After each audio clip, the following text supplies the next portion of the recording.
아, 그래서. 그래서 다른 신부님들 계실 건데 계신 건가요? 네, 대전교구 정의평화위원장. 이게 그래서 시국에서 강론은 해마다 제가 했어요. 아, 그러셨구나. 그러면 나중에 인터뷰하고선 자막도 대전교구 네, 정의평화위원장으로. 네. 한 번 맡으면 안 바뀌시나요? 올해 한 5년임기 바뀌어야 되는데.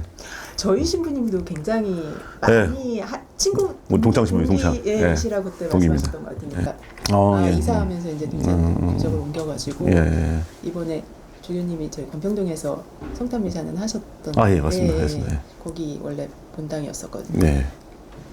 그래서 저희 집 윤석열 정권의 본질이라고 할 수 있고 또 이런 괴물 같은 정권이 탄생하게 된 뿌리가 검찰 독재가 아닌가. 이 구절을 인용을 해야겠다라고 이제 여러 말씀 중에서 선택하신 이유가 있을 텐데요. 그 윤석열이라고 하는 아주 정말 이상한 그동안 유례를 찾아볼 수 없는 정말 이상한 사람 그리고 그런 정권 바라보면서 그 전부터 들어도 생각이 그 묵시록의 그 용이 떠올랐어요.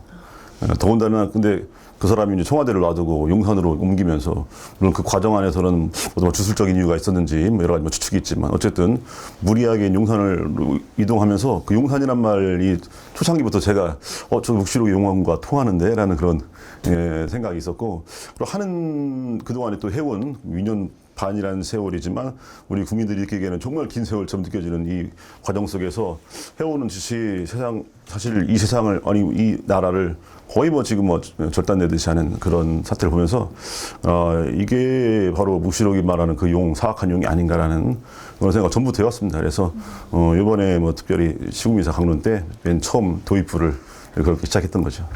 이제 그걸 하시면서 쓰셨던 용어들이 현장에서 박수도 받으셨고 유튜브를 통해서 그 화제가 좀 된 발언들이긴 한데 사실 일반 강로 때 쓰기에는 조금 강한 단어들일 수도 있을 것 같은데 고민을 좀 하셨던 것 같아요. 말씀하시면서 사전도 찾아봤다고 하시는 거 보면. 네, 왜냐면 일반 강론 때는 그때부터 이제 적절하게 강론을 하는데 이제 왜냐면 강론은 이제 이 시대 징표를 읽고 그걸 복음적으로 해석하는 거기 때문에 그래 적절하게 당연히 단어 선택도 하고 그런데 이번 그 비상계엄 사태를 어떻게 설명할까 하다가 이제 묵시록의 용도 생각이 나고 그러면서 적절한 단어가 떠오르지 않았어요. 어떻게 설명해야 되나 그러다가 이제 많은 고민을 하다가 그러다 이제 찾게 된 단어가 이제 그 단어인데. 어떻게 보면 그냥 평상시에 쓸 수 있는 그게 좀 무리한 단어지만 딱 지금 이 사태에 또 정확한 단어가 아닌가라는 생각을 하면서 또 사전까지 찾아보니까 그게 경상북도 방언이더라고요. 그래서 그런 표현을 썼는데 저는 이제 이렇게 처음에 도입부에 이제 강론 서두에 현 사태를 설명하는 그런 단어로 쓰고 뒤에 이제 계속해 쭉 긴 이제 강론이 이어지는데 이것이 이렇게 그 단어 하나가 사람들에게 어떻게 뭐랄까 좀 속 시원하다 할까 이 사태를 아주 명징하게 표현해주는 그런 단어로서 받아들여진다 봐요. 그래서 많은 분들이 거기서 좀 어떻게 보면 속 시원하다 할까 사이다 발언 같은 그런 걸 느끼신 것 같아요. 그런 반응들을 좀 들으셨어요? 지금 갑자기 또 이렇게 유명해진 것도 사실 그리고 모래 사자성어를 이걸 해야지 않겠는가라고 하는 말들도 보면 그걸 보면 어떻게 보면 많은 분들이 사실 이 시대가 입틀막이라고 하지 않습니까?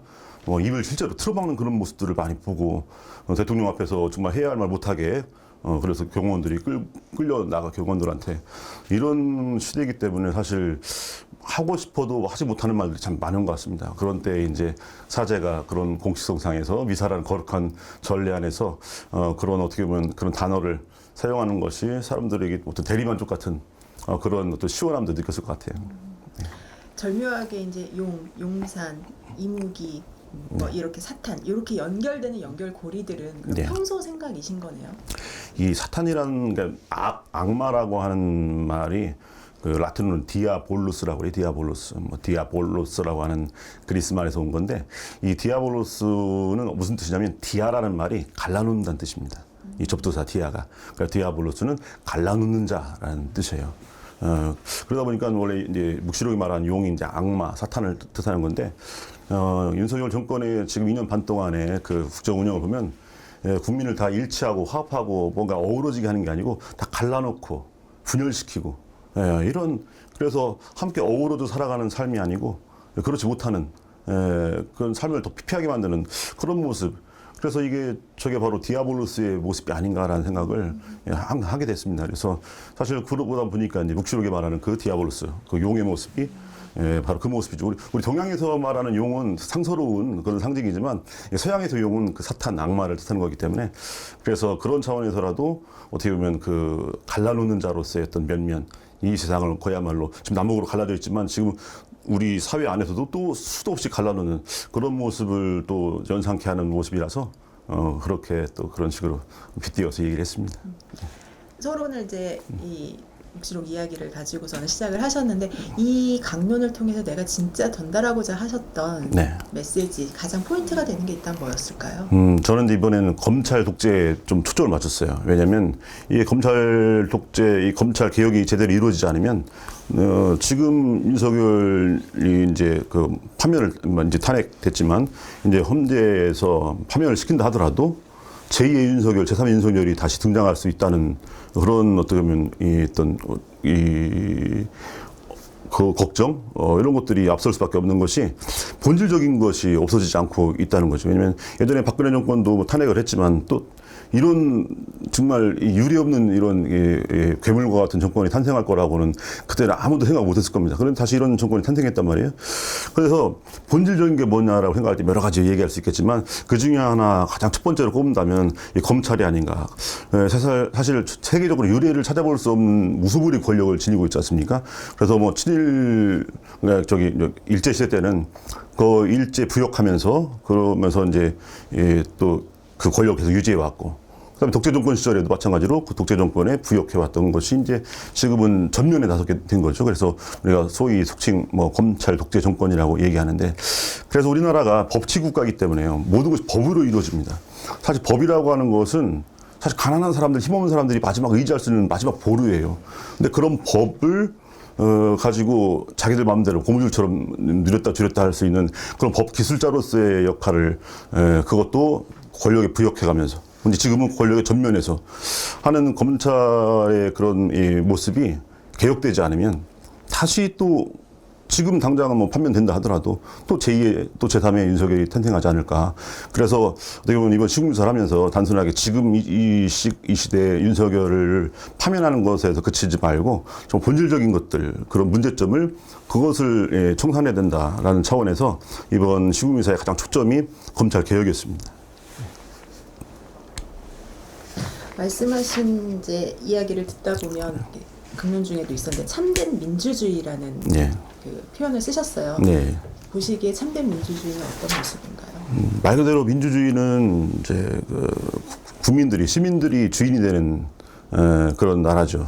근데 이제 이 다스린다고 하는 건 사실 우리 신앙 안에서는요, 하느님이 세상을 다스리는 건데, 하느님이 세상을 다스리는 것을 이제 사람에게 위임해 준 것이 다스림의 본질이라고 우리는 얘기합니다. 그런데 다스린다고 하는 것은 사실 국가라는 차원뿐만이 아니고 한 가정도 다스려야 되고, 조직도 뭐 학교, 뭐 회사, 수많은 단체가 다 다스려지는 건데, 사실 이제 국가라는 차원은 이제 이 덩치가 크니까, 그래서 직업적인 이 다스림만 전념할 수 있는 직업 정치인이 필요했던 거고, 그들에게 우리가 위임해 준 거죠. 그래서 고용주는 우리 국민들이고, 피고용인들이 정치인들인데, 이제 오랜 세월 우리가 독재 정권을 겪어가면서 이 의식이 뒤바뀐 거죠.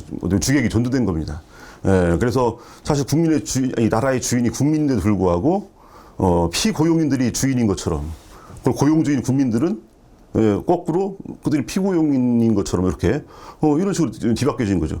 잠시 뭐 선거 때나 투표 때만 국민들에게 이렇게 절하고 무릎 꿇고 막 이렇게 하지만, 근데 투표가 끝나면, 선거가 끝나면 이제 다시 뒤바뀌어지는 이 모습 속에서 사실 말로만 민주주의라고 얘기하지만 사실 그것이 주객이 전도된 그런 상황이 된 거죠. 그래서 다시 한번 우리가 주인이 되는 그런 세상. 사실 어떻게 보면 우리가 지금 검찰 독재 정권의 종식을 이야기하면서 검찰 개혁을 얘기하는 것도 이 사실 권력의 주체가 이 국민이 돼야 된다는 거, 나라의 주인이 국민이 돼야 한다는 그 본질적인 사실을 끊임없이 이렇게 어떻게 보면 우리 안에, 우리 삶 안에 다 계속 되새기는 그런 작업이라고 볼 수 있겠습니다. 그래서 은연중에 무의식적으로 긴 독재 정권 치하에 있으면서 우리도 모르게 내가 주인이라는 의식을 자꾸 잃어버려요. 그러다 보니까 그냥 어떻게 보면 일종의 노예근성이랄까? 그래 뭐 저기 그 광화문에서 촛불 집회가 있다면 저쪽에 반대 이 집회가 뭐 태극기 집회라고 얘기하는 그런 모습이 있는 것처럼 그런 걸 보면 어떻게 보면 노예근성이 그냥 찌드는 그런 모습들. 근데 그 속에서 우리나라의 주인은 우리다라고 하는 그런 자각들, 이런 것들이 우리 안에 더 깊이 자리할 때, 그럴 때 검찰 독재 정권의 어떤 문제점 같은 것도 제대로 볼 수 있고, 또 이 나라를 지금 참된 민주주의의 어떤 그런 모습으로 바꿔나갈 수 있지 않겠는가. 그래서 굳이 사실 민주주의는 그냥 민주주의지만 워낙 민주주의란 말을 많이 악용을 하니까 북한도 민주주의라고 해요. 자기들도. 그렇기 때문에 우리가 그 앞에 할 수 없이 참이라고 하는 접두사를 붙이는 겁니다. 그래서 참된 민주주의, 정말로 국민이 주인이 되는 그런 세상이 돼야 된다는 그런 지향으로 그런 말도 썼습니다.